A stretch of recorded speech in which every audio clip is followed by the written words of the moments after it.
पूर्व विधायक व प्रदेश प्रवक्ता कांग्रेस कुलदीप सिंह पठानिया ने चंबा में प्रेस वार्ता करते हुए महंगाई और बेरोजगारी के नाम पर प्रदेश सरकार को घेरा।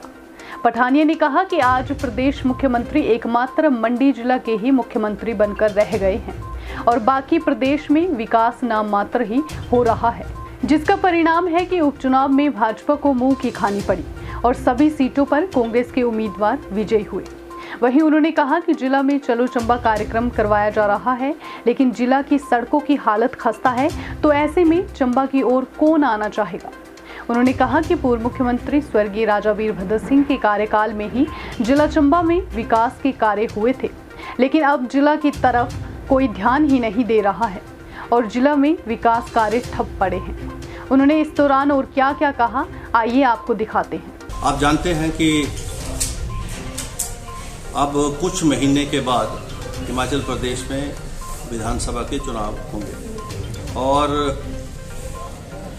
2022 में देश के विभिन्न राज्यों में, जिसमें 5 स्टेट्स तो अभी पंजाब है, उत्तर प्रदेश है और ईस्ट है साथ में, और हम भी साथ ही हैं। उसके बाद उत्तराखंड है, इनके चुनाव होने जा रहे हैं। और अभी जो बाई इलेक्शंस हुए हैं इस साल, उन बाई इलेक्शंस में 13 स्टेट्स कवर होती हैं।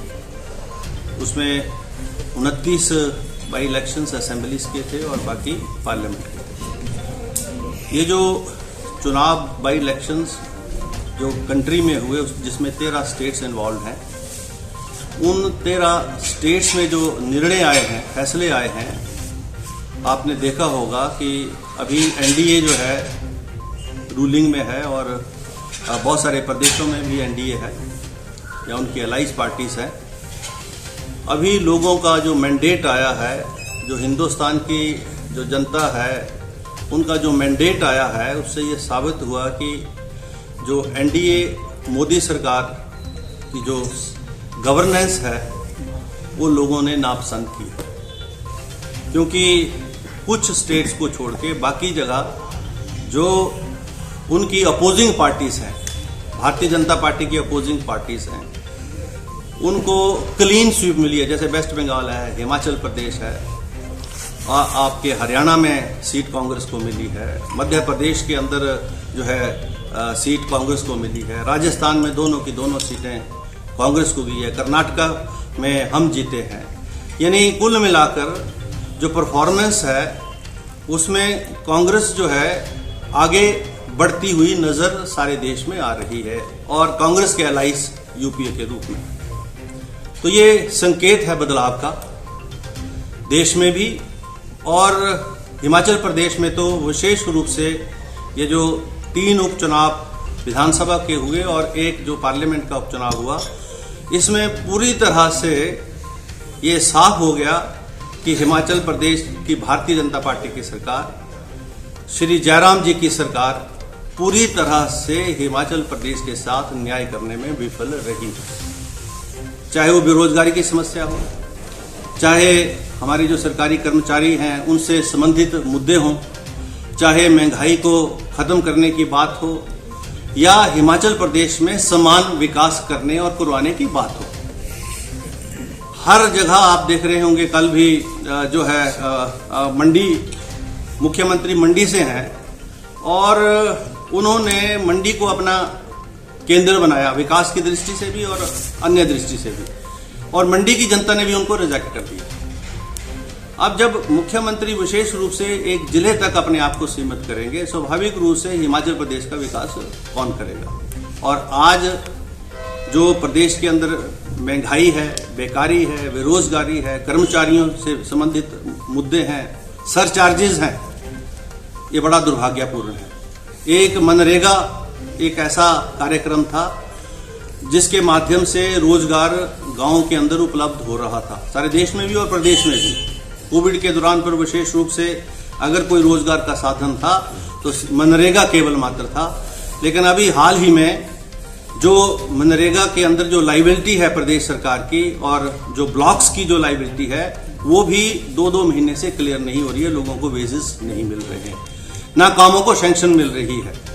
और केंद्र से जो धन प्राप्ति होनी थी वो भी नहीं हो रही है। तो ये बड़ा दुर्भाग्यपूर्ण है। और अभी डिपुओं का राशन जो आम मार्केट में जो राशन है उसमें कोई फर्क नहीं है, और सब्सिडी सारी खत्म है, सर चार्जेस आपके ऊपर लगाए जा रहे हैं, सेस लगाया जा रहा है, फीस लगाई जा रही है, और सरकार पूरी तरह से जो है हिमाचल प्रदेश की आम जनता के साथ जो है न्याय करने में विफल रही है। वोट प्रतिशत आप देख लीजिए, कांग्रेस को पिछले विधानसभा के चुनाव में 42.8% जो हमारा एवरेज प्रतिशत था वो था, और बीजेपी का 54% था। और अभी जो चुनाव हुए उसमें 52 और 53% हमारे दो अर्की और जुब्बल कोटखाई में 52 और 53% कांग्रेस रही है। जो अर्की में है बीजेपी बहुत पीछे रही है, और वहां तो इनकी जमानत जब्त हो गई है जुब्बल कोटखाई में। और इधर फतेहपुर में जो है कांग्रेस जो है 42.8% रही, 43 के करीब रही है। और पार्लियामेंट में हम मंडी के क्षेत्र में 49% है, ये 48% है। और अगर पार्लियामेंट के 2019 को चुनाव को आप देखें तो हिमाचल प्रदेश में भारतीय जनता पार्टी 75% थी, कई कॉन्स्टिट्यूएंसीज में 74% थी, कई में 75% थी, कई में 73% थी, यानी 69% से ज्यादा वोट बैंक था, जो अभी सारा बदल के जो है अब सारा जो हिमाचल प्रदेश का मतदाता है उसने रुझान जो है कांग्रेस की तरफ दिखाया। ये संकेत है 2022 में पूरे बदलाव का। मुझे दो बातें और कहनी है। एक तो सरकार को चाहिए, अब जैसे चंबा में एक प्रोग्राम चला है चलो चंबा, चलो चंबा प्रोग्राम अच्छा है, चंबा चलो, लेकिन चलो कैसे?